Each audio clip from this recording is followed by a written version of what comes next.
దీంతో సమానమైన దేవుడు బాగుపడలేదు. క్షమించడం ఈ సాధ్యమైన మాట.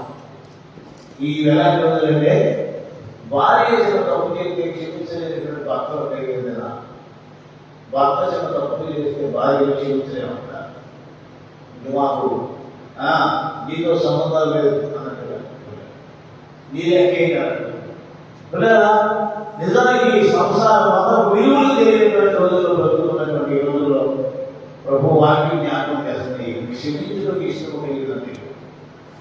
ఈ రక్తదారులు కానివ్వండి, నీవు నేను ఇతరులు క్షమించడంలోనే మన ఇష్టాన్ని కలిగి ఉన్నా. క్షమించడంలో ఇష్టాన్ని క్షమించే హృదయం కలిగిన వారి హృదయం నెమ్మది నివాసం ఉంటారు. ఒకసారి శుద్ధి చెందుతాము.